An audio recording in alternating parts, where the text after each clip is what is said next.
What is going on, you guys? It is Livid Fray. Hope you guys are all doing very well today. Got a few items this week that I'm recommending from the vendors, so let's go ahead and get started with this week's vendor reset. First, we are starting off with the blueprints available inside the terminal. First off, we have the MG5 available. Always recommend these for Lone Star. It's a very reliable LMG to be using. We also have the Pro Red Dot Sight blueprint as well as the Omega Rifle Suppressor Tan. These are both really good weapon attachments, and I like to recommend them for every reset. When we're done here at the blueprints, make sure you guys head over to the special equipment vendor. The majority of the exotics for sale this week at this vendor are actually pretty decent, so I wanted to showcase them. Firstly, we have this Cassidy for sale. It already has Deadly rolled, so you could do something like Unforgiving or Responsive, and this again would work really well for Lone Star. The next item this vendor has is the Liberator. This one has Unforgiving, Accurate, and Responsive. You could just roll Accurate over for something like Deadly. And the next exotic we have is the Historian. This one already has Deadly rolled, so it's perfect for Deadeye. The talent itself is a little bit underwhelming, but I have seen this put on quite a bit of pressure in PvP, so I would recommend this probably for a PvP Deadeye, not necessarily a PvE build, but I do think that everyone should try the Historian at least once because it is kind of fun the first time you play with it. Otherwise, I would only really use this in PvP Deadeye. The next item that this vendor has is a Police M4 with Destructive, Responsive, and Skilled. This one can work out pretty well for PvE. You can just roll Ferocious on the bottom slot if you'd like to, and it would work out pretty well. Next, we're heading over to the base of operations to the weapon vendor. This vendor has the C79 scope on 19% critical hit damage, 5% optimal range, and 2.5% stability. These are completely maxed out rolls for this attachment, and I think that this goes perfect for Deadeye builds, considering you don't want to have minor attributes of critical hit chance or headshot damage, so the attributes on this attachment are going to work far better than something like that. Before we head over to the next items within the vendor reset, I do want to head over to Cam Clinton just to show you the blueprints that are for sale. We are starting off really strong inside Cam Clinton right away with the Lightweight M4 blueprint. This is the second week in a row we've had this. I always recommend buying this. It is going to be the best weapon blueprint in the game. We also have the Navy MP5N here for anyone who is currently still struggling to get the house. This one's a really good alternative, and we also have the extended magazine blueprint. I always recommend buying this when it's for sale because it's not super common that we get really good extended magazines within the actual vendor reset.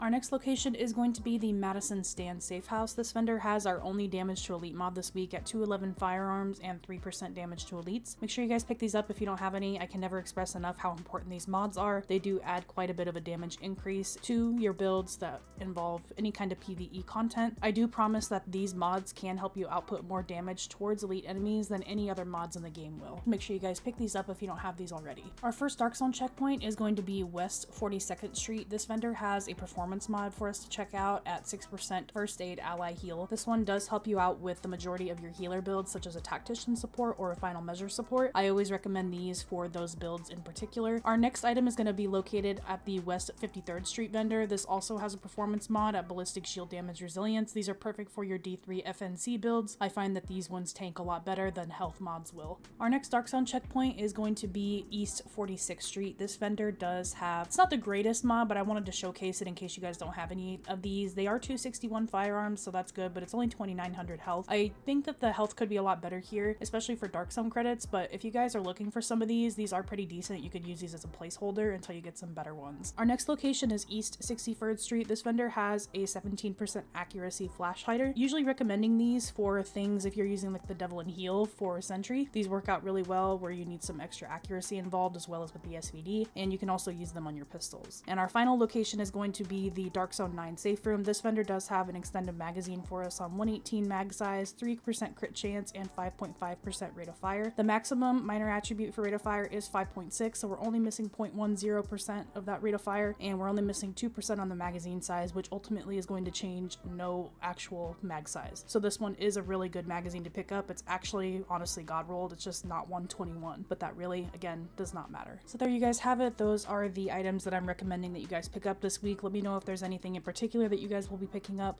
I personally am definitely recommending those damage to elite mods as always. That extended mag is also really, really good, as well as the Lightweight M4 blueprint. Don't forget, if you guys need some guidance on which blueprints are actually worth picking up over which ones to leave alone, I do have a video for this. It's located in the description of all of my vendor reset videos. If there was nothing for you this week, there is always next week. I'll talk to you guys in the next episode. Have a great rest of your day. Can't believe the bullshit that went down in the Dark Zone at the end there. I know. We had it. Everything I told them was dead on. They made us pull out anyway. And we left our dead behind. Yeah, we're not supposed to do that. Hang on a second.